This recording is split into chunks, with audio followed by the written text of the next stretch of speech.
Hi there. Welcome to my YouTube channel. I'm your host, Praying Medic. Here's today's message. Sorry, there was one called Moon People. It's a science fiction book, right? The best rated negative review for that book said, "I still don't know how to moon people. Nobody told me this wasn't a how-to manual."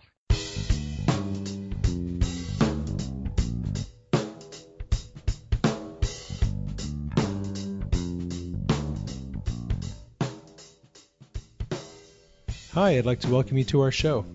I'm your host, Praying Medic. We're talking about life as a child of God and all things related to His kingdom. Thanks for joining us. If you're a new listener to the show, you can find articles and books and other resources on my website, www.prayingmedic.com. You can also connect with me on Twitter. Just look for Praying Medic. Now let's jump into this week's show.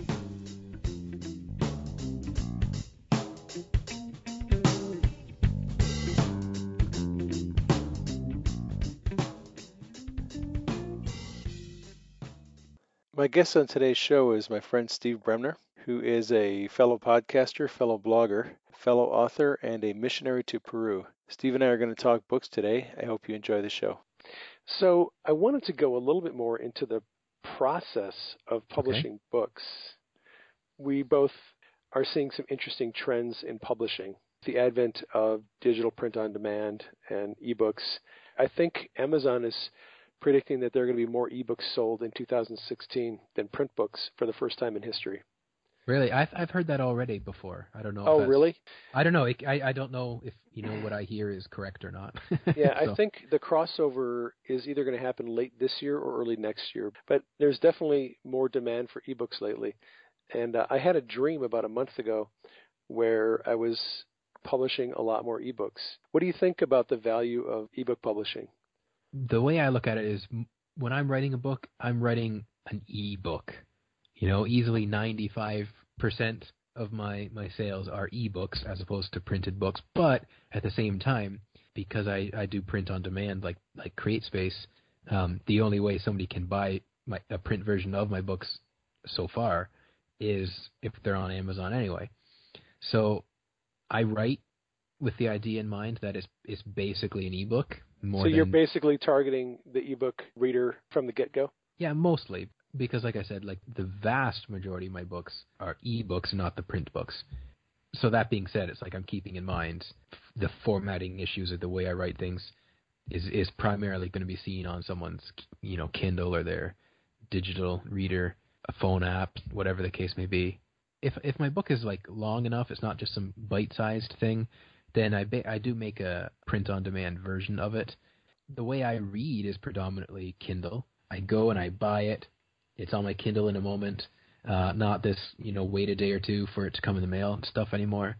But the reason I want to have printed books available is because if I give a gift to somebody, it's like if I'm going to give someone a copy of my book, I want to give them a tangible copy of the book. But as far as my reading habits go, I pretty much read everything on my Kindle. When someone says, "Hey, I bought you this book, where can I send it?" or whatever, I'm like, so that means it's going to be a while before I get to read that. Or you know what I mean? Like, I got to look at my calendar and see where I'm going to be then. Or it's like, well, you know what? Don't send it to Peru. Send it to Canada, or I've got a friend in the States coming. Send it to this address, and they'll bring it with them. So for me, it just there's so many ways Kindle or digital is my preference, both as a reader and as a writer. What are the headaches and pitfalls and the advantages of actually formatting a book for ebook publishing? Things you like, things you don't like about the process? Well, like I said, I've formatted a lot of people's books for them, and one headache is when they have a specific font or a layout or something in the print version, and they want it to carry over into the Kindle version. And it's like, that's not going to happen. Not only will the font not work, but when a reader uses their smartphone or their tablet, the font will automatically change to whatever the default font settings are on that person's device. So it's kind of like, I like and I hate. I like it for myself, that I don't need to worry about certain formatting issues because Kindle takes care of some of these things for you. Unless you're doing a very image-based book, then that's kind of like you really have to figure out how you want it to work in Kindle. But when I'm formatting books for other people, that's a headache. If they have a preference for how they want it to turn out, chapter headings and things like that, that's fine. You can kind of work around that. I was reading a book recently, and it's a very image-heavy book, and it's like you get to the end of text, and if the picture didn't fit on your screen, you have to kind of hit the swipe and go to the next page, and then you see the picture. And there's so many ways that this particular book is just ugly in the Kindle version. You know what I mean? Yeah. Yeah. But that's the way I have to settle for it if I'm going to read it. And so there's that kind of stuff. Like depending on what kind of formatting you want to do. I was reading Martin Short's biography. It came out around Christmas, so it was something I read. I mean, I enjoyed it. He's from Hamilton, which is like, I was born in Brantford, which is like the city over. So there's so many ways that like, oh, he's got a biography. I want to read about this. But he's a famous Hollywood comedian now. And I'm reading it, and he's got all these pictures at the back. And I'm like, well, that's really how you should do it then. Instead of trying to insert pictures all the time in your text, there's a whole bunch of them at the back with their captions and stuff. So like on a Kindle version, I don't know how he did it in the print copy, but the Kindle version, there's certain challenges. If you want your book to look a certain way, you just can't really. If you're just writing and all you're doing is communicating, then that doesn't matter. You just, get your point across and worry about that kind of stuff. That was one of the things that I learned very quickly when I started taking my education in Kindle publishing, is that images do not translate really well to Kindle books. They just don't. Essentially, when you publish a Kindle book, you're publishing a web page. I mean, that's how it's formatted. It's formatted as an HTML page, and it does weird things with images. And if you try to put in formatting and spacing and line breaks and paragraph breaks and all these other things, which you can do very easily in a print book, they're really difficult to pull off in an ebook. My Kindle cookbook, my Peruvian cookbook, we decided we want each recipe to have pictures. But I made the book, like I constantly was plugging in my Kindle by USB and going to the Kindle to see how it worked, see how it looked. So having large pictures was useless. But having them in such a way where they're small enough that the formatting isn't a big deal, but yet you can look at the picture and get an idea of how to compare it to if you're cooking the recipe. I knew going in the challenges of pictures, but the other reason I wanted pictures in my book is because a lot of like cookbooks that I would get on the Kindle don't have pictures. There's another aspect about the file that you upload to Amazon is if you enroll it in I don't know if you realize this, or you probably do, but if you enroll it in KDP Select, right? The larger your book file is, Amazon starts to kind of dock a little bit. You pay a few cents or whatever for every download, and so the larger the file is, the more money you lose.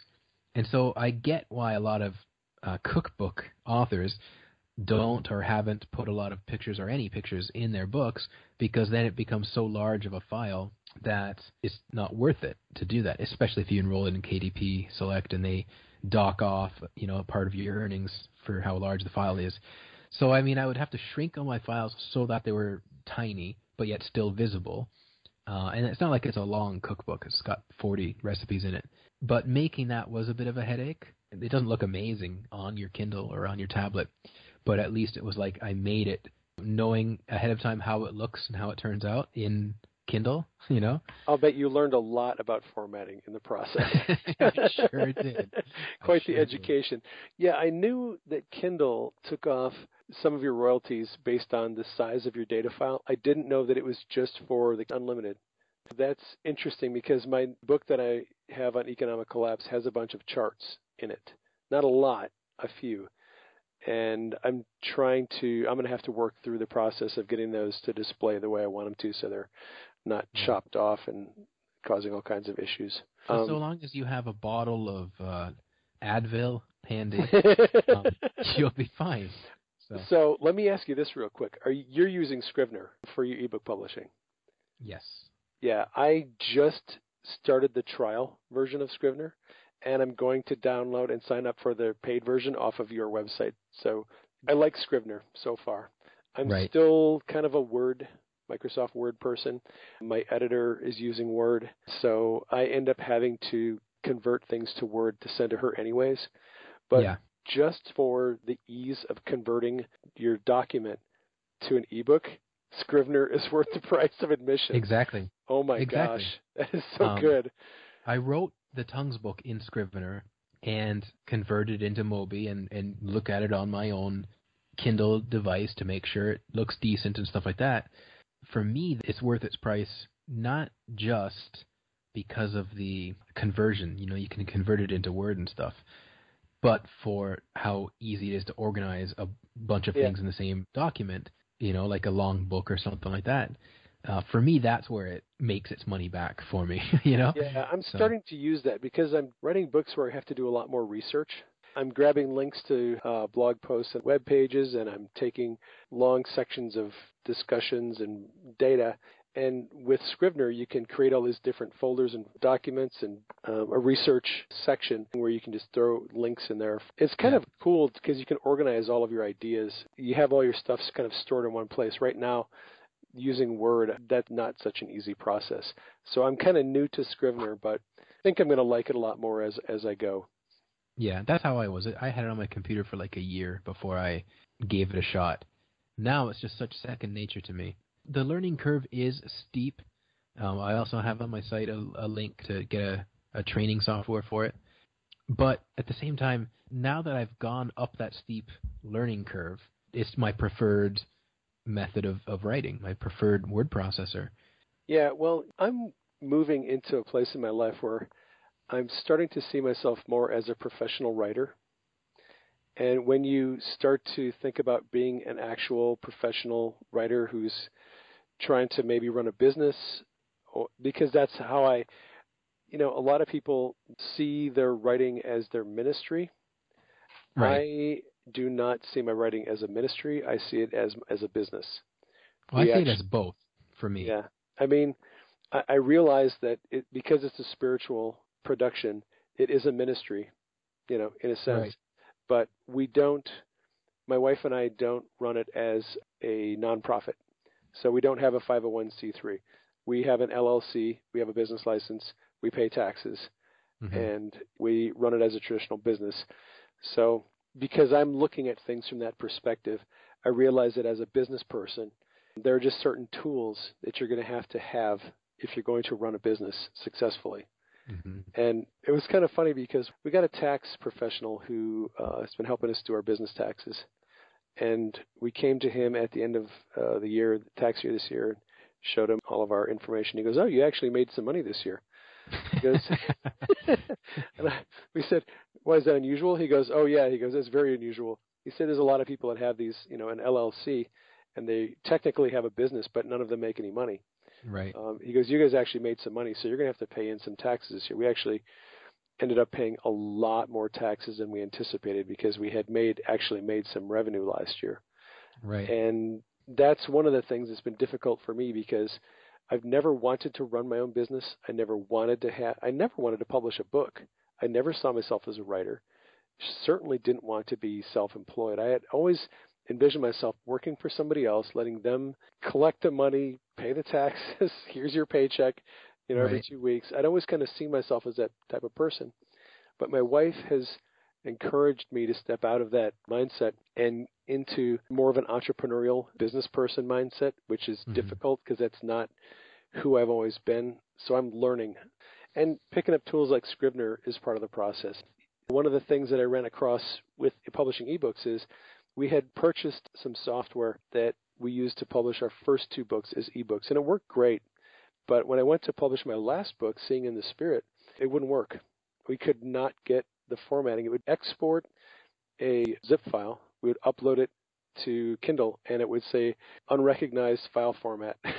So we had to find some other way to export an ebook. And I ended up using the Smashwords process, Okay. which is such a headache. You have to create a rich text file, strip out all the formatting, create a bare bones document, and then put the formatting back in, just minimal formatting. which creates a pretty good ebook, but it's a long process because you have to go back and put in italics and bold and bullets and everything else manually into the document. Well, then I'll definitely not be using Smashwords ever. Oh gosh! But you know, Well, what the you thing should is, have tried. it creates a really good looking ebook that flows well on a multitude of different formats. But it is kind of a headache to do it because I took my document that I got back from Lydia, a Word document, and then I had to remove all of the formatting, But which doesn't Smashwords accept EPUB files? they do. Because then in Scrivener you can write and export as an EPUB and send that to them, I would assume. Right, but before I had Scrivener, Right, you didn't know that yet. I was still hammering away with my chisel and my rock, right. trying to get things done the old-fashioned way. Now you've got the jackhammer. Now I've got the jackhammer. I've gone to bookbaby.com since deciding on putting my books into other places besides Amazon. They charge $20 a book, and then they take like 10 or 15% of your profit, which is, economically that's how I needed to do it instead of the $300 or whatever packages they had. And so they take EPUB, but what made life difficult for me is you can't put links to like competing locations. So typically my no affiliate links. Not that I have very many of them, but I couldn't, like, if I say like I'm also the author of this book, and this book, and they have like Amazon links. Well, then they if you submit it to like a website like that, I don't know how Smashwords is. They're the same way. No competing links. So you basically, it has to be the bare bones thing. Right. And I don't sell a buttload of copies outside of Amazon. Like, I sell more digital versions of my books in the other stores than I do print even. But for the most part, Amazon is where they're selling. And, I've enjoyed Scrivener for this reason, where I can export the EPUB. And you know this, I'm saying it for the listeners. Mobi is pretty much Amazon. And then EPUB is like any and everybody else. So you're kind of torn because so long as you can make it look in EPUB, and I think it's an accepted format if you upload an EPUB to Amazon. They convert it to a Mobi file. Yeah, but it doesn't tear up a lot of your formatting or anything like that if you go from EPUB to Mobi in that process. Nope. But it's you still have to double check. But again, like that's not to be. Scrivener, I've got a link on my site, and I get a small commission if you buy it from my link and stuff. But like that's not why I'm extolling them. It's like just as a writer and how I use it. And when I think of the process for uploading my first book to Amazon, and undoubtedly the first time you do something is it takes you longer than it will afterwards. I think of all the ways Scrivener and exporting, how that's kind of streamlined a lot of the process for me. With it just eliminates a few steps in the process. So I'm not uploading a Word document to Amazon and then seeing if it worked. Because even if you go to these websites and they have, for example, like Amazon, and you're logging in and you upload your file, you still don't really see how the book truly looks on your device when you're using their fake reader there on the page. It might look a certain way on that, but it's still not even really giving you the 100% idea until I don't know about you, but I don't buy my own books, just so I can see them. That's why making the Mobi file works.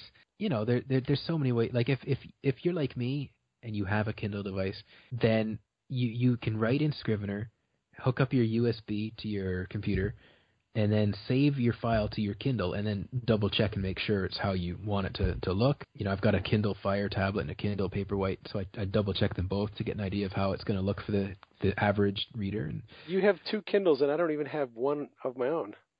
That's not fair.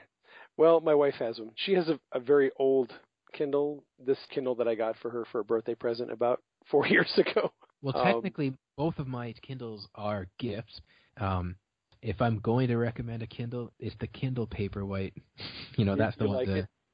Oh, I love it because it's my third Kindle, and being able to read in the dark, and it's easy on your eyes. It's not like having your phone or a LED screen in your eyes. Like there's no strain. It's like reading a paper book.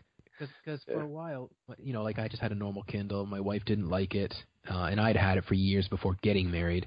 So now I can't turn the light on because it would keep her up, and I'd read her on her tablet. I'd use the Kindle app, and I could feel the difference. So like if someone's going to get a Kindle and you're not interested in a tablet, I'm happy with the Kindle Paperwhite. Maybe I should put that on my Christmas list for something my wife can get me.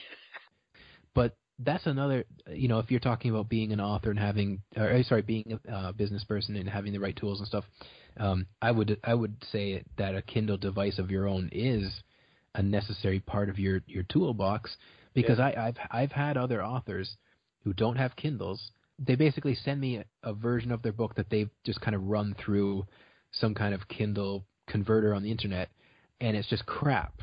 Like when you get it on your end, and Right. they don't know for themselves how it turns out or how it looks. And so that's why I do the thing where I plug in my Kindle via USB to Yeah. make sure it's turning out how I want it. I think that's a really good quality assurance tool. And my wife does have. She has her Kindle. Oh, well, And then there you go. yeah, before we publish, we do download the file and we transfer it to her Kindle, and she looks at it. And if it's not right, we go back to the drawing board and reformat, because she's really very fussy about how things display. All right. Changing gears like you wanted. Changing gears.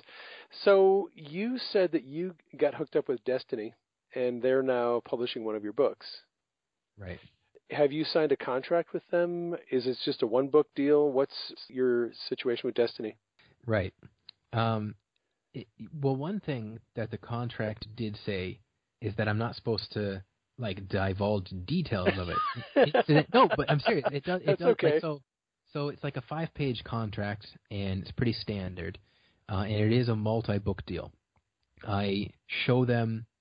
It's called right of Right of first refusal. first refusal. So long as something I write is more than 40,000 words, I have to show it to them, and they can say, "Nah, we don't want that. We don't think it'll sell." And I have to do that with my next 3 books. It's interesting because I talked to you early in the process when they approached me. My friend Brad Herman, I think you're acquainted with him too, I suppose.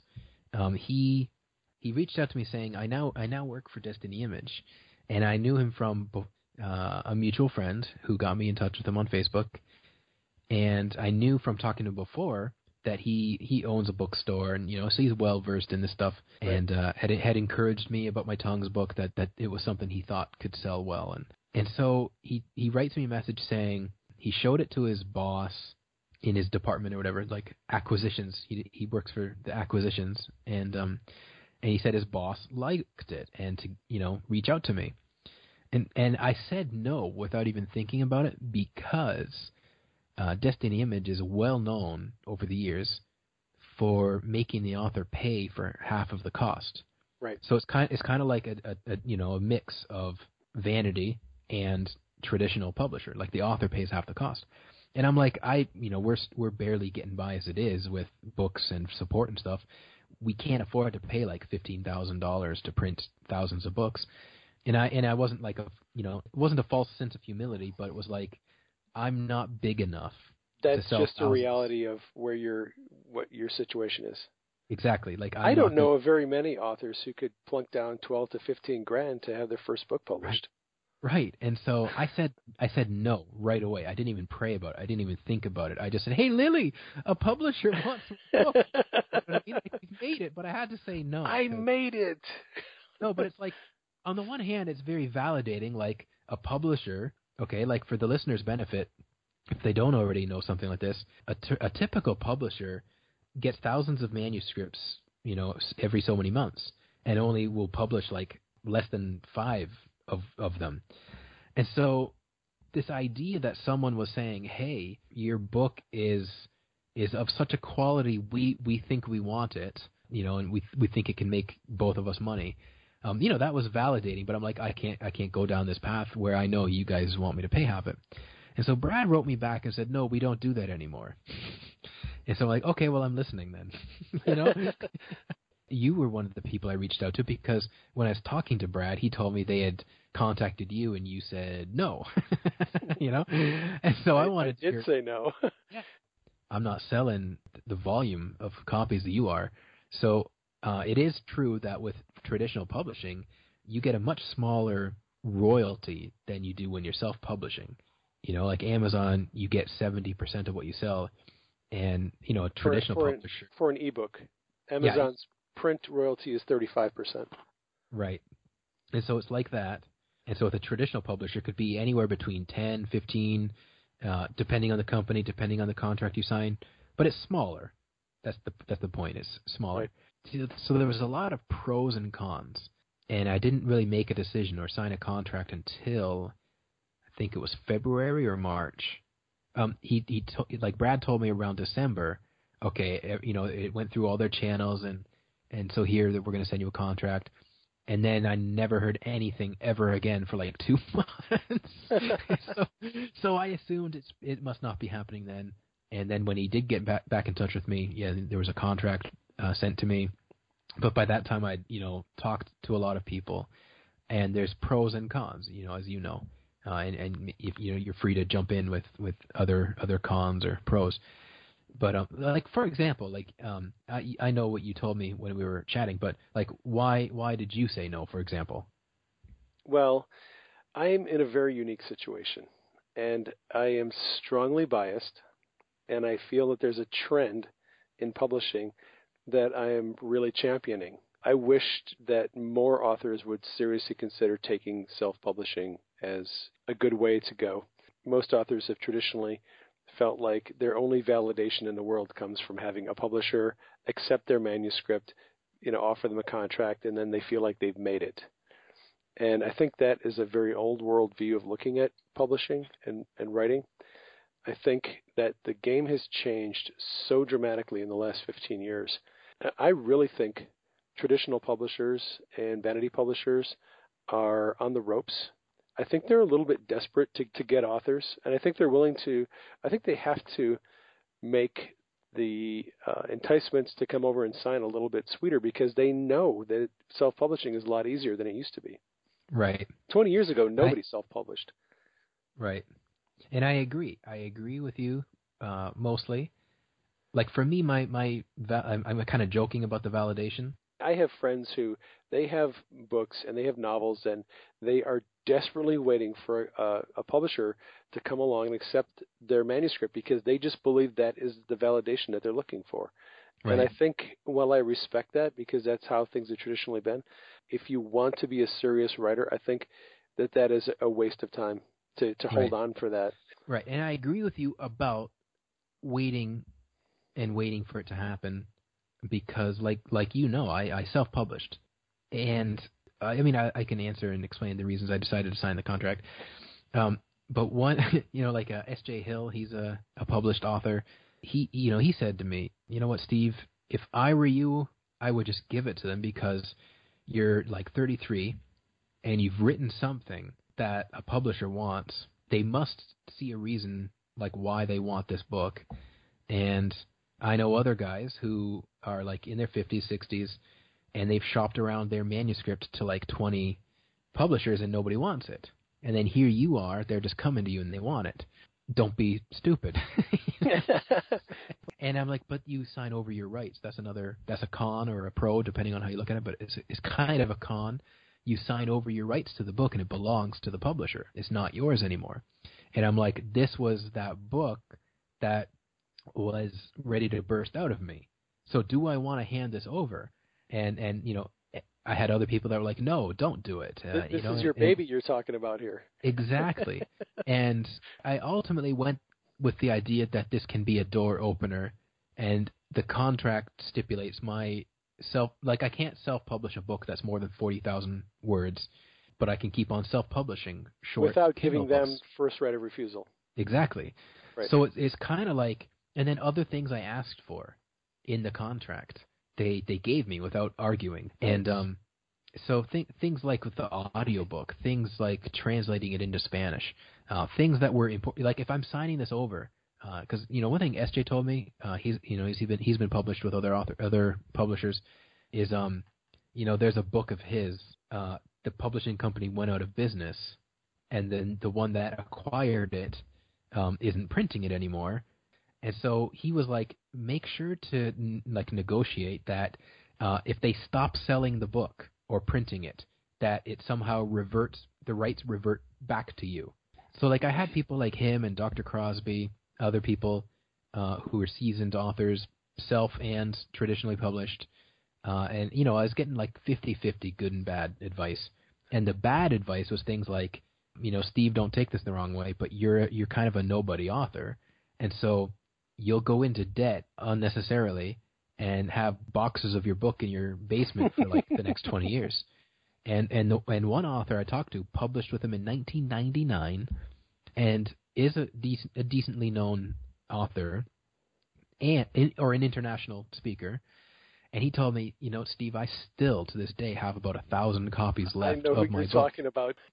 May not be the same guy, but that is a risk if you're going with a vanity publisher and they say, look, we're going to require you to buy $12,000 or $15,000 worth of books up front. I said no, but then he told me there's no minimum purchase required, but I only get like 60% off or something for the copies that I buy. Like I forget what it is, but I get a discount, but there's no minimum copies, no minimum amount required. I mean, there's so many details I don't know that I'm allowed to talk about as per the contract. And I don't want you to violate. I don't want you to violate the terms of the contract by talking about it. But I'm pleasantly surprised because of all the horror stories other people told me of what happened to them when they, not with Destiny Image, but like in general publishing, losing the rights to their books, and then they can't get the book published anymore.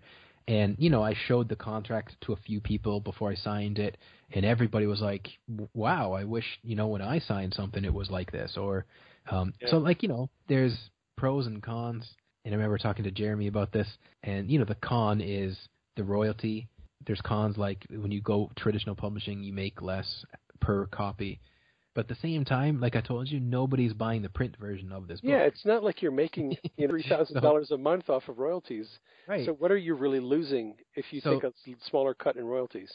Right, and even if it sells modestly, I don't know that they print like 1,000 copies anymore. I think, but I don't know. They do a print on demand type of business model. But say that they put it in a bunch of bookstores, then that's already gain compared to how it does now, because the only place people can buy the print version of my book is on Amazon. It is through CreateSpace, right?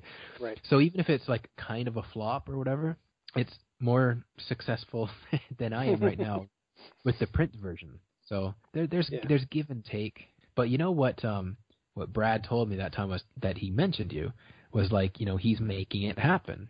Praying Medic is making it happen. So like I can see why he wouldn't. Right, and I have a different situation. Exactly. Yeah, my situation is very different. As much as I'd like to see people go the route of self-publishing, because I don't think it's as difficult as it was a few years ago, and I think that because you do sacrifice certain things, and those sacrifices may or may not, at the end of the day, mean anything, because if you're writing traditional, straightforward content that isn't too controversial, the loss of editorial control may not be a big deal to you. Mm-hmm. But if you're writing stuff that's really edgy and kind of out of the box and controversial, and the editor comes down and starts whacking out big chunks of your manuscript, that may become a big issue. It just depends on what it is that you're writing. And that has happened to at least one friend of mine. The other issue is, you do sacrifice royalties when you go with a vanity or a traditional publisher. But you're not making a lot of money on royalties anyways. What are you really sacrificing? Exactly. For example, if there's no guarantee with a publisher that your book will sell. A lot of people assume, to my surprise, most people don't care. When I finally announced or let people know that we were with a publisher, I got like no feedback. Nobody cared. Nobody, you know what I mean? Like it doesn't matter to people. I don't say that in a self-deprecating way. I say it like at first we were keeping that to ourselves because like we're trying to go to Canada this year. We've been crowdfunding to raise the money for it, and I didn't want people to think, oh, you're an author now. Don't they give like big huge advances? Why do you need money or whatever misconceptions people have about publishing, about authors? So we hesitated to let people know at first for a while, and then when the cat was kind of out of the bag, I sent a newsletter out, and crickets. Like, people like SJ who, his Enjoying God book, who knows how many copies he sold, but he'll tell you, like, no, people don't, you don't make a living off of like one book or a few books or, but people think like you're rich if you've written a book. And so I was worried about that, being in my position as a missionary, and kind of blending support with royalties and other freelancing things I do. The last thing I wanted to do is make people think we still didn't need support or help or whatever. So we were keeping that to ourselves at first. But yeah, and I understand that. Like I said, I'm in a very different situation than you are. I have been very blessed by God with a team that allows me to self-publish in a very cost-effective model. I don't have to pay a graphic designer to do my interior design files and to do my book covers. My wife is a graphic designer. She has a lot of skill and knowledge on doing those things, so I don't have to pay for a graphic designer. Lydia, she edited Divine Healing, and she did a really good job editing my first book, so I hired her on at her going rate. I am actually paying her the same rate now that she charges everybody else because her work is so good. I didn't feel right asking her to give me a discount. If you have a 40,000 word manuscript, and you're paying your editor, 3 or 4 cents a word, that's a lot of money. It ends up being around $1,200-$1,500 per book to edit. And it's kind of interesting because I get into these discussions with people. They have a view that Christians should never charge for anything that's connected to ministry because you're serving mammon, it's all about filthy lucre, you're trying to get rich. They have this idea in their mind that it's okay if you have a fish market and you charge people $8 a pound for fish, and if you sell a shoe store and you sell your shoes for $35, that's okay. But if you write a book and publish it, it's not okay to charge any money for that. If you're a Christian, then you should give it away. I was of the same viewpoint. That's the weird thing is 3 years ago or 4 years ago, before I published my first book, I felt like I had to give my stuff away. Well, you don't want to charge for the gospel. You don't want to, be profiteering off of God's revelation. And my wife had to sit me down and slap me across the face a couple of times and say, look, it's going to cost us money to publish this book. You're going to have to pay Lydia some money. You're going to have to do some advertising. We probably spent $10,000 in advertising the first year that we were publishing. Did you break even, though? We might have broken even with the number of books that we sold, but we certainly didn't make a profit off of the advertising. If anything, what the advertising did was it got the word out to a larger audience of people that we were actually doing stuff. So we took out some XP banner ads. We took out some email blasts with different charismatic ministries, and we did some Facebook advertising. So my wife she's like, look, we're going to run this like a business. It's going to be a business. We're going to have to do marketing and promotion, and it's going to cost some money. You know about Facebook advertising.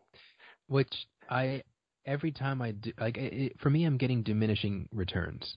Yeah, I'm not even doing it anymore because they booted me off of Facebook months ago, and I kind of got back on, but I'm not. I'm leaving again pretty soon. So. Well, my thing is every time I do Facebook advertising, it just is crappier than the previous time. Like 2013 or so, that was the bomb. That was when it was worth it to pay $25 or $50 or something. That was the only time we saw any return on our investment in advertising. The first couple of promotions we did, we seemed to get a bump in sales when we were spending money on Facebook, but immediately after that, 2014, nothing. I have a better. Well, here, let me tell you about. I know you said earlier you wanted to talk about Kindle Unlimited. This might segue into that. Back around July, I decided to do a Kindle countdown promotion on my Tongues book. The digital version sells for $9.99, and I decided to do like a week where I started off at 99 cents. Then after 48 hours, it went to $1.99, and then next day another $1. And so by the next weekend, it was $4.99 for the final 2 hours. This time, I planned that one in advance. I got an ad on, gospelebooks.net or .com, whatever. Right. And so when it was $2.99, he posted the ad, and somewhere else, I forget what the other ad was, but only about $100 of my time, including Facebook ads. And so on the first day, when it was 99 cents, and I had friends sharing the link, I think you probably did as well, it got to like number 1700 something in Amazon, in all of Amazon. It was like number one in Protestantism, even, That's not bad. Yeah. Well, yeah, but it's the only time I've ever had that happen, right? But that's the other thing too, is if you want to talk about authors who don't understand what kind of promotion they need to do for their material, right? They just throw it on Amazon and think it will sell. Yeah, But this part of the show is going into all about marketing, promotion, and getting the word out. So okay, free reign. so yeah, there you go. So, but this was like a month of advanced kind of planning and budgeting and whatever, and so the first day, the Monday or whatever, it was 1700 something in Amazon, and that was the highest, like it peaked. And then the day that Gospel eBooks ran a thing, it was the same thing. Like I kept it at $4.99 for like a week or two, and then raised the price to $9.99 again. For those weeks, it kept doing good. Like it got a good exposure from that promotion. And through no amount of foresight on my part, that was when Kindle Unlimited came out. Right. And so now I started getting a buttload of borrows. People are getting your book for free. Yeah, and now like a 70% royalty when you sell like a $10 book, $7 per copy, is much better than the 2 point something you get from a borrow. As a reader, the idea of Kindle Unlimited is amazing. As an author, it is crap. If you want to get exposure, then I guess it's good. But if you want to make a decent royalty off it, not so good. So I guess if you've got like a $3 or $4 or $5 book in KDP Select, it shows up in Kindle Unlimited. There you go. It's the amount of royalty you'd get on it when someone buys it is the same as what you would get if it's in Kindle Unlimited. Power to you. So this book stayed at the top of its charts, the top of Pentecostal books and stuff, for basically the remainder of my 90-day period, basically thanks to Kindle Unlimited.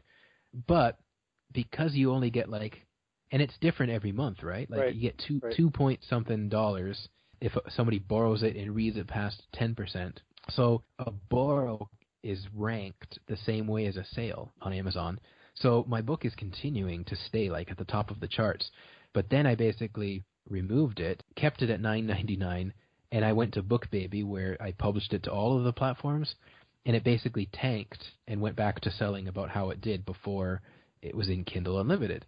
So it's kind of like a double-edged sword, and I've seen other books of mine in Kindle Unlimited, and nothing different happens. But with the Tongues book, because it's like a $10 book, $9.99 book, whatever, maybe it's viewed as more of a deal to borrow it when the monthly cost of Kindle Unlimited is that price, and it's one of the books you can get for free.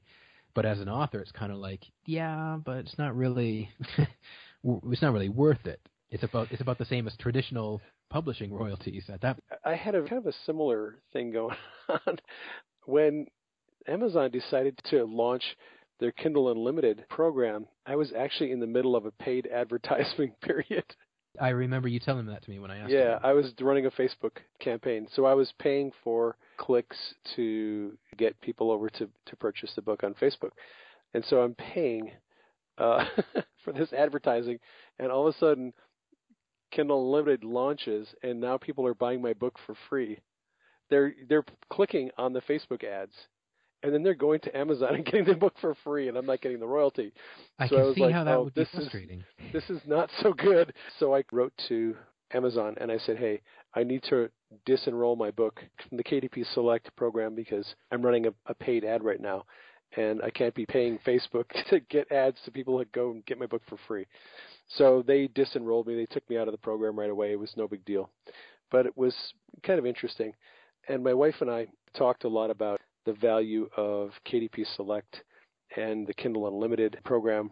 I am not a big fan of it myself, and I have a number of reasons.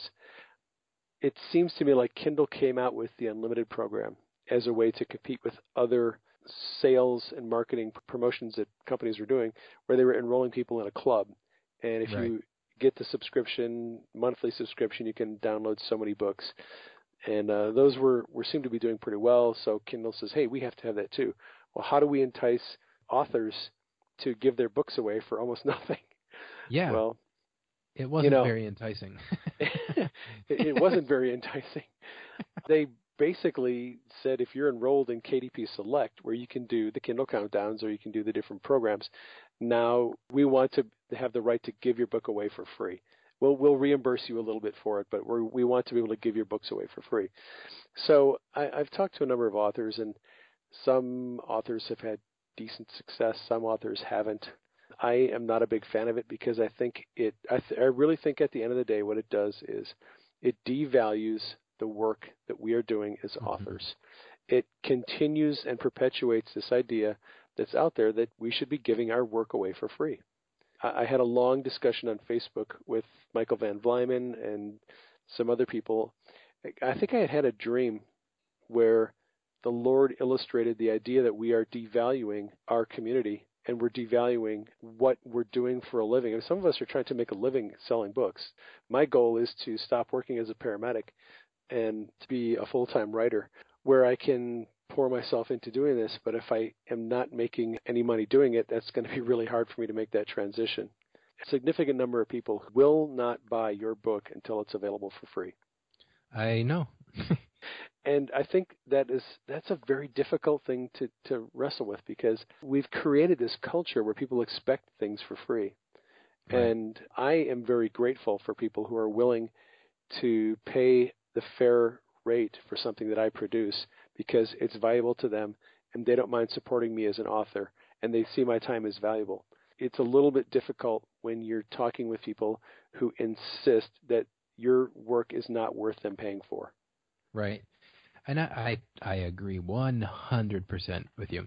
And then I'm struggling as a reader where I know my budget and I love to read, and I too pay attention to when books are on sale, when books are free. Yeah. There's some books, I have a long wish list, and the point of the wish list is more like just to bookmark books. And then when I've got some spending money, go figure out on that list, okay, I'll read this one now.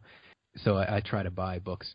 But what's interesting, like you just said about that with people devaluing your books, is whenever someone says to me that I need to make my books available for free, I remind them that I blog and make a podcast, and that's a buttload of free content. Yeah. You know what I mean? Yeah. If they want to complain that I should make my stuff free, I'm already giving a lot of stuff, teaching, whatever, away for free. That's the thing. Like you and I, what are we doing? We're taking our blog posts and we're repackaging them as books. If you Except don't for want my one book, yeah. Except for your one book. But for the most part, most of us take our content, we put it out there as blog posts, and then we aggregate it and put it in as a book. Now, I did not do that with Sing in the Spirit, but I'm going to, releasing excerpts from the book as time goes on.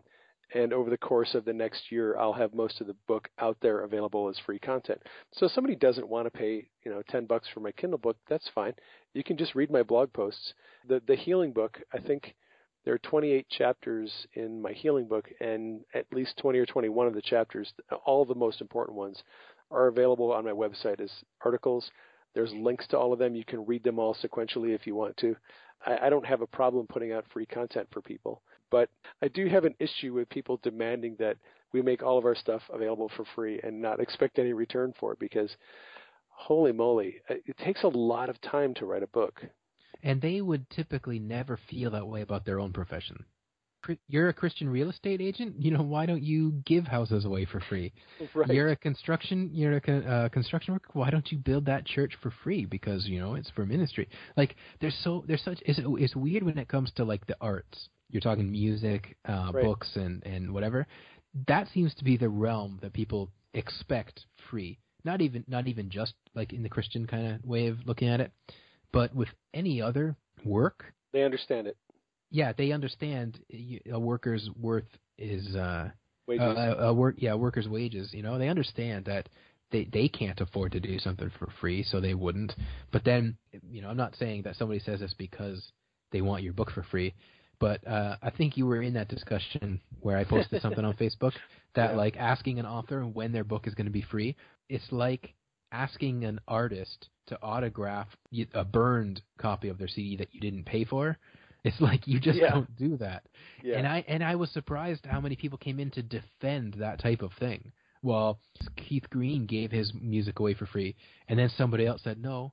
Actually, he didn't. He would let people who couldn't afford it. He would give his music away for Right, free to them.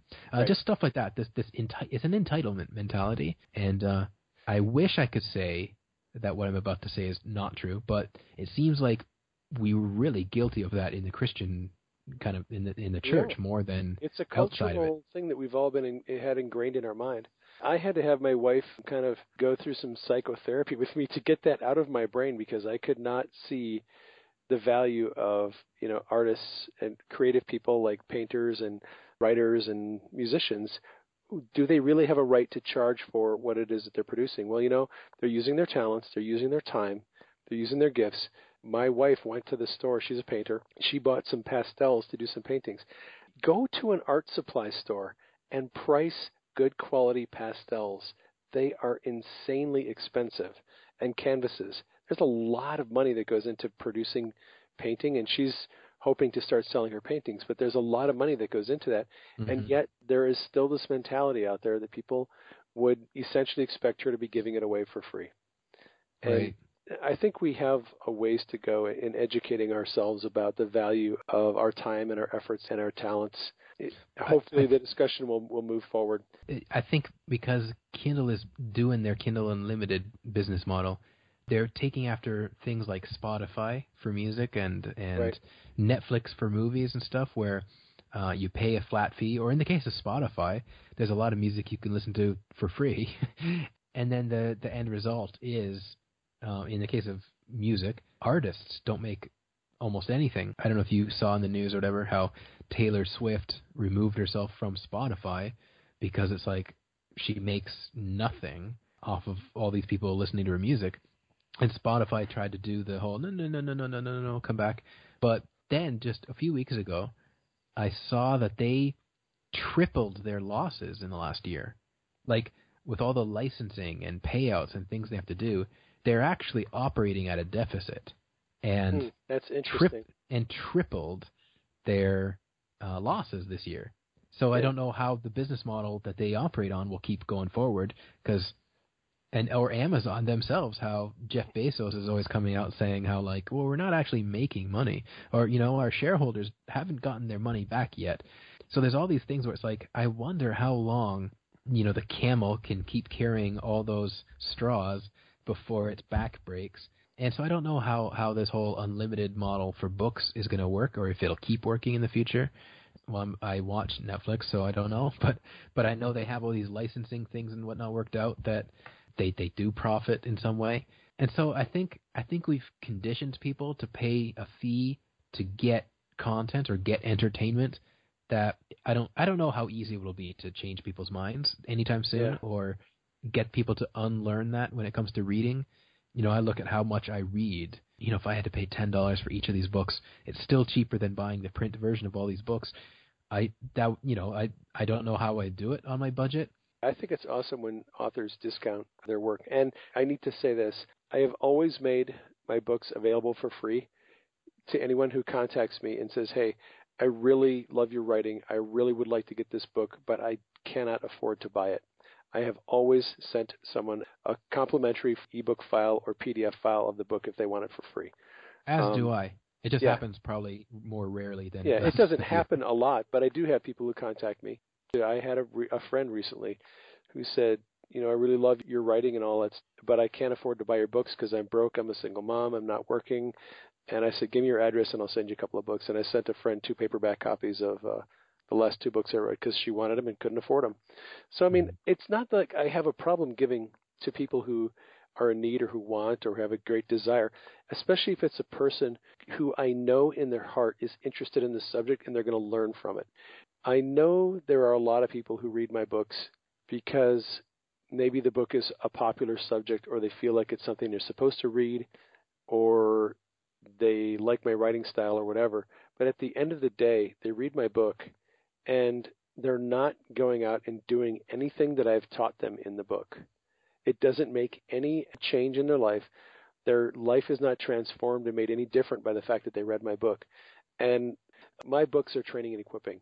if you're just reading a book for entertainment value, that is really, really difficult for me to wrap my brain around. So I encourage people to go out and do this stuff. I'm giving you examples of how you can go out and see people healed, how you can go out and give prophetic words. Take these examples and start doing this stuff. And I get so many people who are just like, I can't do that. That's not for me. That's for gifted people. I'm not in that category that you are. I'm like, no, But you didn't you take the are. time in your book? Didn't you take the time in your book to explain how that's Oh the my case? gosh, if I told you one thing in the book, it's I'm not a special person. You're just like me and you can do this stuff. So get out there and do it. And I still have all these people who say, "Well, that's not really me. I'm not really a superstar gifted person." And it drives me crazy. But I love the people. I love all of them, but I really enjoy connecting with the people who read my book and go, wow, that book seriously provoked me, and I know I have to start doing this stuff. So, can Mm, you show me? Can you tell me? Can you teach me? Can you give me more information? For those people, all my time is your time. I will pour my life into you. I'll tell you as much as I can. I will hang out with you. We'll have some video chats, whatever you want, because I like mentoring people. But I really like connecting to those people who are passionate and stirred up, and they're the people who say, you know what, me too. I want to do right. this stuff. Is that something that you kind of wrestle with too? Well, because my healing book wasn't a how-to manual, it was more like a let me convince you, let me change your mind. Right. I view it as like an entry-level book into the subject. You're essentially trying to evangelize cessationists, aren't you? Yes and no. Because my background was in that type of church, and I heard all the arguments against it and rumors of people who allegedly are like that in the charismatic church and stuff, or they don't take medicine because they believe in faith healing. I had this particular appreciation for people who are open-minded and in that kind of situation. And I think before I started writing, there was an experience I had in Pensacola. I went to Fire School of Ministry in Pensacola and I went on a mission trip north into North Carolina. We were doing some kind of door-to-door, not evangelism, but like inviting people to something. I forget what it was. And I met a guy and his wife, and they were burnt and worn out with church. And somehow in the conversation, I remember they were from like an evangelical or Baptist type of church, and we were chatting, we were talking, and when all was said and done, like we prayed for them to receive the baptism in the Holy Spirit. So like a month or two later, the guy who was running the trip we went on, he contacted me and told me how that couple came and they said they really appreciated that Canadian guy because we have had people who they find out we don't speak in tongues or we're not charismatic, and then it's like we're their project. And this guy was just chatting with us and made sense and dismantled some of our ideas and was just not going for anything. He was just talking to us, befriending us. I remember that always sticking out in my mind. Like, I want to be that guy. I don't want to just try to convince you of something I'm saying, but I would rather that you can go away and go, okay, well, I appreciate that he listened to me or took the time or whatever. And so I've always tried to write that way or come across that way if possible in writing, from having come out of like a cessationist type of church background, getting filled in the Holy Spirit and experiencing things that they would tell you are not for today and whatever. It's like I feel like that has tempered my zeal to have patience with people who aren't there yet. And so yeah, that does play a big role in my worldview of how I try to write these things. I feel like I'm always coming at it from that angle, or that it does have a part in, okay, if somebody from this church picks up this book, I want them to not be able to say, it's just more charismatic fluff. And that incidentally has happened. Like somebody wrote like a 1 or 2 star review on the healing book and called me like over the top as far as charismatic stuff goes. And I was like, I've never been called that before. That's cute. And like that was new. Okay, so maybe that person didn't receive how I was trying to write through that particular book, but that's what I'm going for anyway. That's what I'm trying. Yeah. Like, if somebody is 100% against what I'm saying, I don't want them to feel I'm very combative when they're Right. reading it. Does that Right. make sense? Yeah, it So, does make sense. And I think there's a lot of value in that. As I grow a little older, I'm more inclined to write from a perspective of If you are one of those readers who has ears to hear what I'm saying, this is going to bless you and challenge you Mhm. and encourage you. If you're not one of those people that has ears to hear, that's okay. The message isn't for you. And I think there's a lot of wisdom in writing that way. I think a lot of times we're too combative in our theology, Right. and we want to just bash people into believing our way is the right way. And I don't know that there's a lot of wisdom in doing that. Right. And So, and if I can use the Tongues book as another example, when I had the proofreaders, like that initial phase of I just gotten this edited and I'm giving it to proofreaders, the type of feedback I got from people was that you can put yourself in my shoes a lot when you're reading my stories.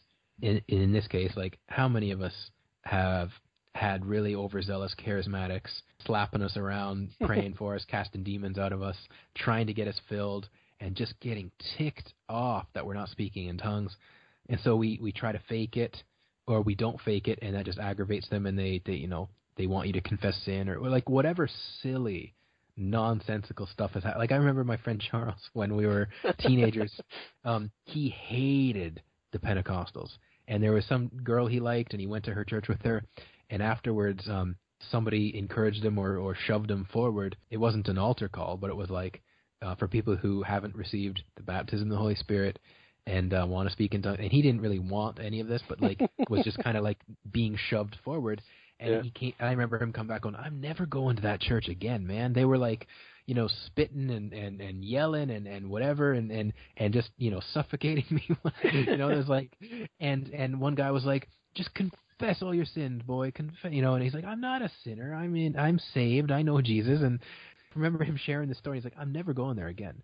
And years later, he's involved in a charismatic church now. But and I remember those friends who overzealously wanted to get me filled and would get annoyed when it wasn't happening, and then the things I learned for like, well, this is not how you go about it. And so I just remember like that is how I came about like writing this. And so people who read it would say to me, like people who were proofreading it in that initial phase said, you know what I liked about this book more than your other ones is how I can put myself in your shoes because I've had almost the exact same things happen.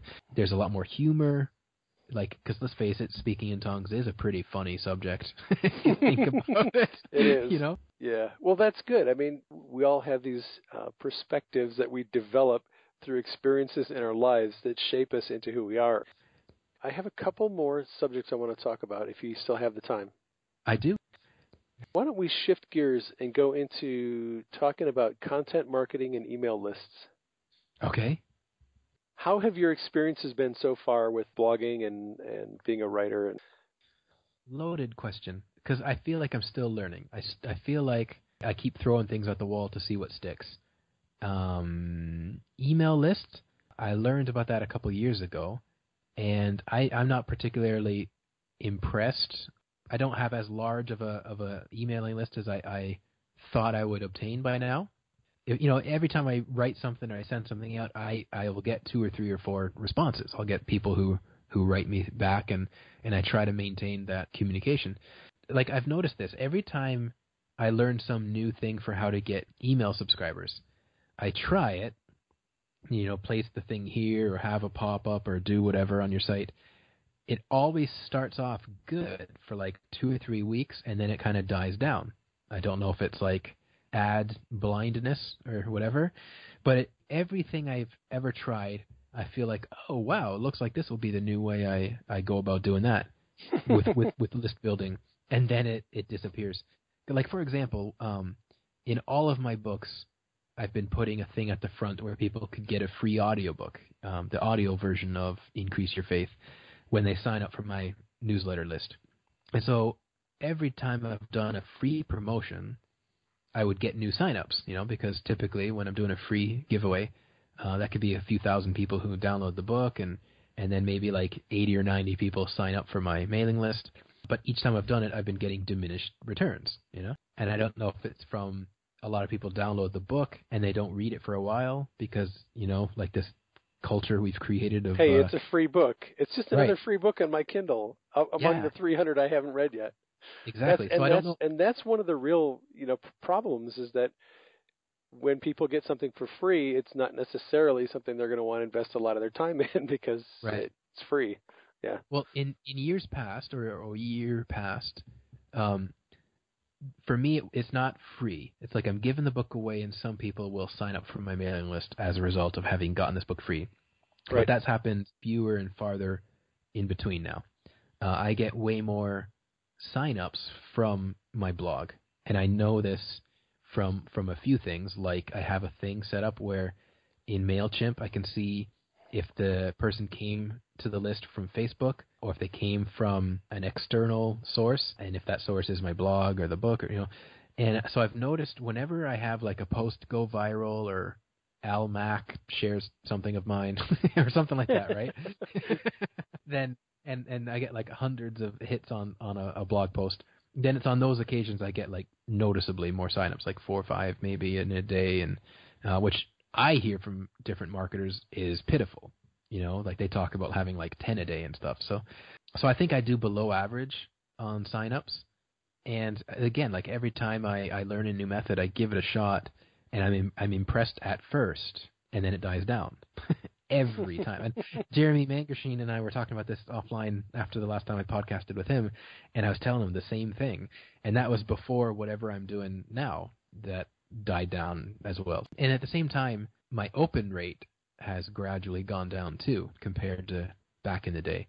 I don't know if people sign up for stuff like, oh, free audiobook, and then it's kind of like whatever. So, I mean, for me, it's more of an art form than a science, and it's an evolving art form, I guess. And then even things that I learn from people, like, oh, this is what works for me, and it's the best thing that's ever worked for me. Then I go check out those guys like a year later, and they're doing something else anyway. So it's like Yeah. even the people I learn these different things from change their mind, and Yeah. Well, as much as you're a beginner, I'm even worse of a beginner because I have no idea what I'm doing with this stuff. And I'm going to be honest. All the gurus say, oh, you got to be doing content marketing. You got to have a good email, source. You got to be with this, and you have to have that, and you got to build the list, and it's all about this and that. And I've listened to those messages, and some of the people that I follow are still just hammering that. Build that email list. Build that email list. And I don't know.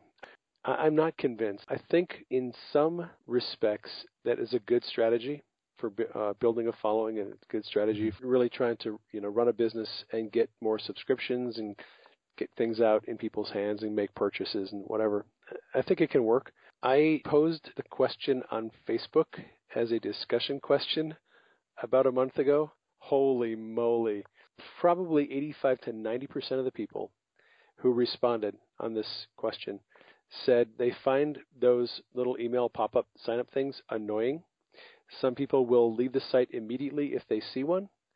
Some people will not go back to the site. If it pops up while they're reading, they'll immediately close it. There's a lot of antagonism and hostility and not so happy vibes about those pop-up things asking for your email address. A lot of people resent the fact that you're right away asking for their private information. I didn't realize how much hostility there was toward them, at least from the small section of people that I had respond. I probably had, 80 or 90 people respond on the thread.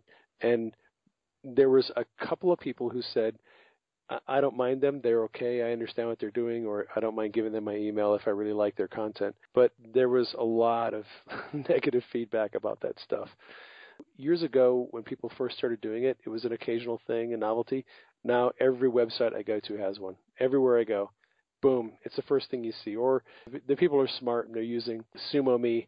It eventually sneaks in. If you move your mouse cursor left, right, or up or down, eventually it'll show up there. I'm using SumoMe. Are you? And Yeah, I have it installed, but I don't use it right now. Right. I've got the settings where it's not supposed to show up the instant there's a new visitor, but it's like the smart version where it determines like the best time it thinks, Right. After they've been on the site a few minutes, or if they're leaving, or that kind of stuff. I don't know. I look at what some writers, some authors do, and what they're giving away, and take my cues more from that than marketers. And I try to I make it clear you're getting this from me, and this is about how often I think I'm going to be writing you. Like, I try to have that little blurb clear, or if they go to the link to sign up and it says, like, this is who I am, this is what you're getting, and there's the tick marks. You can get my newsletters, you can get my weekly, like, Saturday mornings, all my blog posts in your inbox. Like, I have these options like that. And so I'm trying to take my cues more from why I sign up for things or have signed up for things more than the marketers. And I hope I'm not annoying the snot out of people, but, like you said, you never know. 80 to 90%. And I don't know if it's like, if that's high or if that's a certain percentage or a certain type of people who decided to answer your question. Yeah. Because I think we express ourselves more harshly on Facebook. Something could just be like a passive annoyance, but then on Facebook we'll talk about it like it's this bigger deal than it is. It's like I see something, click, don't want it. But it's like, that's it, right? There's not a lot to it. Maybe I'll leave, maybe I won't, I don't know. But it's like on Facebook, I can voice my opinion and share. I hate that, or however I want to write them, So it's like I don't know, but it is good to know, like, Yeah, I don't know what to make of that survey, other than I think it probably suggests that people should be cautious. You should do a pop-up survey of what people think of pop-up surveys. Yes, I'll probably have to get right on that if I can figure out how to do the pop-ups the right way. Right. Oh, gosh. Would you discuss a little bit how you handle Amazon book reviews, negative ones and things of that nature? I don't know how other authors do it, but I don't lose sleep over it because, for example, the only one-star review that the Tongues book has, the reviewer admits to not having actually read the book. So right away, this person disqualifies themselves from having their opinion taken seriously. Right. Right. The Healing book, that's where the people who have given negative reviews give me more thoughtful, careful explanations. I read them. I know some authors say you're supposed to answer and be gracious. I just write them back and tell them where to go and what to do with themselves. No, just kidding. No, but I mean, like, if I decide to respond, I do it graciously. So, like, for example, that guy that didn't read the book, it's like, well, how can you review a book if you didn't read it? And like, that's about all I have to say. Because I cover what you say this book you think doesn't cover or whatever. If you would read it, you'd know. Another person, they wrote this big, long, detailed explanation of what they hated about my book. And some of it was worth taking to heart, where I contradict myself here. And it's like, I do remember one of my proofreaders telling me I should kind of explain this point better because it looks like I'm contradicting myself over there. Okay, I get it. I should have done that, But I don't let it eat my lunch. I don't know if I've ever seen a negative review on your books whenever I've looked in the past. Like the one I did see the one about the craziest adventures. And the lady was... That was so funny. My wife read that review and go, there's no such thing as an atheist paramedic. I actually just looked at that today because I was like, just kind of sitting here waiting for our talk. I listened to people like Seth Godin and Jeff Goins talk about how you can't run your life based on the one star. I've not written anything yet that was so not well received that it got more negative star reviews than they did positive. Like, I've not had that happen yet. I don't know, to see how that feels or what you go through when that happens. But I find them helpful. I find more often than not, I try to get something out of it instead of just going, well, this person's a cessationist, so of course they didn't. I try to see what they're saying, take it to the Lord if I need to. And, like it's usually in my earlier books, the faith and the healing one, some people caught the bad punctuation. There you go. Okay, I take that, I process it, I make sure to edit my books better. And then I try to get something out of it. And if it's just an absolute crap review, like the one-star review that's on the Healing book, or the Tongues book, I this is probably bad of me to admit, but one time I posted the review like on Facebook. I said, look at this. Somebody's giving me this one-star review without I don't want to mention the author, but I know an author who I unsubscribed from his mailing list because every time he got a one-star or negative review on his book, he would email us and be like, can you go deal with it and whatever.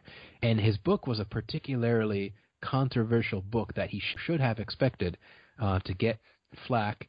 And it's like, I don't care. So I don't do this every time. Was he asking people to go on there and mark the review as not helpful so that it would go farther down the list? Yes. Yeah. And I think there's a time and a place for that. I don't go to my list or my Facebook or something every time I don't like a review. But with the guy who reviewed my book negatively without having read it, I was like, look at this. You know what I mean? Like, I was more humored by it than I was offended. And so I did that, and a few people went and commented and got into an argument with him and stuff. And I don't know that I should have done that, because some of the comments were really, this guy's he's unteachable and he can't, you know, and they're kind of mean to him. And I didn't want that, or I didn't want to send that kind of thing his way. I think it was a man. It could have been a woman. I don't know. And that's the nature of Amazon reviews. You can be anonymous if you want. So, but I do downvote nasty reviews, because if they're not really about the book, or they're just some kind of personal attack or something, then they're worth downvoting. You know, and I do that to my friends. I do that to my when I see that happen on other people's books. Or that. What about you? You know? Yeah, I think I have the same perspective. I don't have a lot of negative reviews, but every once in a while somebody comes flying in the radar and they have some issue. And I kind of break negative reviews into a couple of categories. One, if it's a person who hasn't read the book and they're just a bored person who's surfing Amazon and they want to go talk trash about some Pentecostals, and they do a little rant, I don't even pay attention to those reviews. Mm-hmm. You know, I note it. I'm like, oh, okay, whatever. Somebody's having a bad day. The other type of review is a person who has read the book but doesn't agree with my perspective on things. I had it was a 3-star, is the worst review I've had on Seeing in the Spirit Made Simple. And the guy just didn't agree with my perspective. He read the book, but he did not like the fact that I used a lot of testimonies and personal experiences. He didn't feel like I included enough scripture. And so he took exception with some style things of the book and the way I presented my arguments. Right. He also essentially felt that Jesus and the kingdom of God is way simpler, and it can't be as complicated as I'm making it sound. So, I mean, just kind of a different theological perspective. And with that type of a reviewer, I don't really know a whole lot that I can do to help them. I don't know that responding back to them is going to make much of a difference.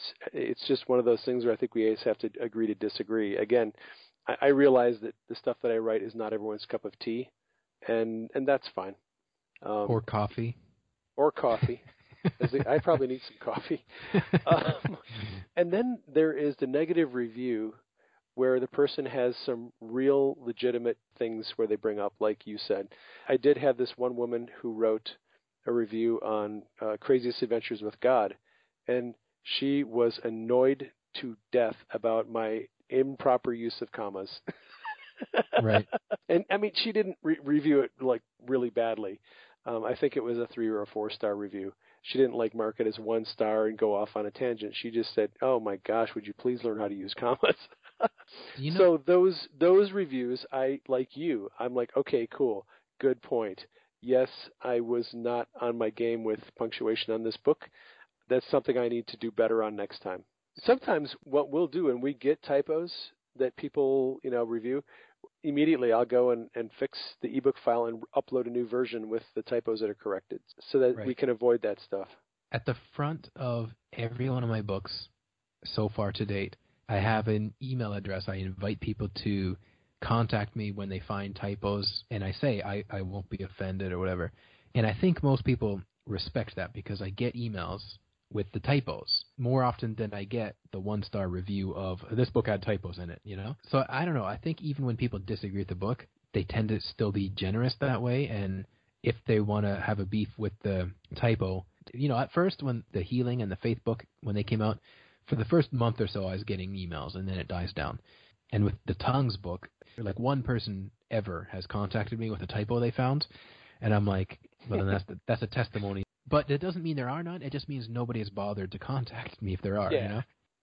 I was going to ask you, do you know whether when people are leaving you really bad reviews, it's people who've paid for the book or people who've gotten it for free or whatever? The reason I ask is because the kind of 3-star or negative reviews I get for any of my books, it's almost always like a week after having just done a free promotion. The Faith book has a couple of recent 3-star reviews that are like, didn't wow me, or something, and that's like all they say. Or, I didn't like the author's readings, or the author's style of writing. Okay, well, some more about that would have been helpful. Yeah, I think Um, that's true. After I do a promotion, like we did with Divine Healing, our last big promotion on that, we gave away like 2,000 copies in like a week.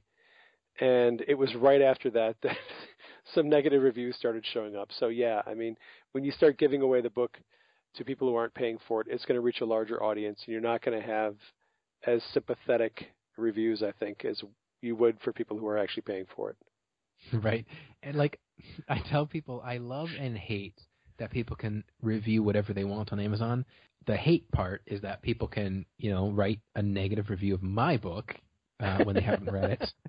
But what I love about it is like when I see people share on Facebook or something, like gummy bear reviews and stuff like that, Oh where my like people. gosh, that is so hilarious. Well, I don't know how I came across it. I can't find it again for the life of me. But there was this link I found about like the worst rated books on Amazon, Okay. and there was sorry, there was one called Moon People. It's a science fiction book, right?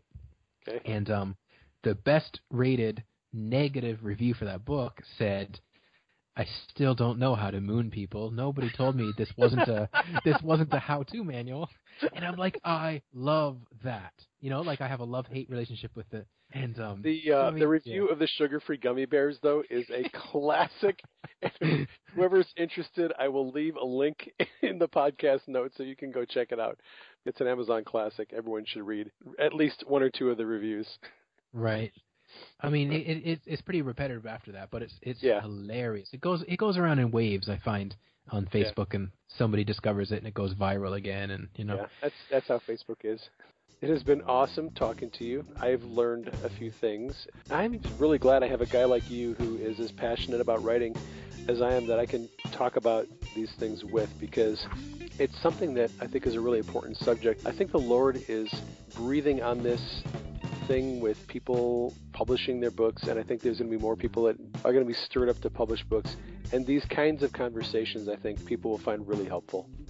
Yeah, I agree, and that's why I did a podcast of my own recently about writing, and we talked about blogging in particular. And for the listeners' benefit, I posted something on Facebook, and Praying Medic here said, "Hey, well, I'd love to talk to you about writing if that doesn't work out." And so the way it worked out is to sit down and talk about it on his podcast. But we could easily still go hours and hours more.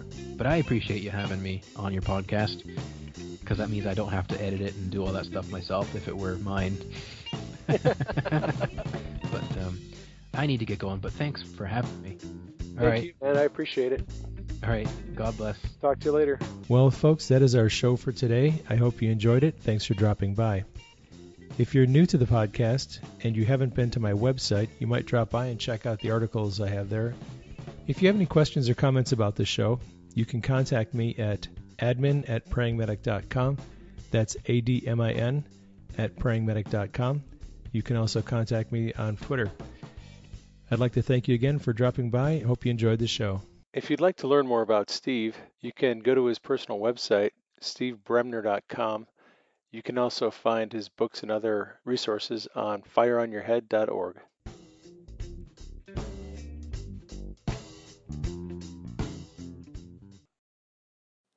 Thanks for dropping by. I hope you enjoyed today's message. You might consider sharing it with your friends. You can do that through the links provided below the video, and I hope you'll consider subscribing to my channel.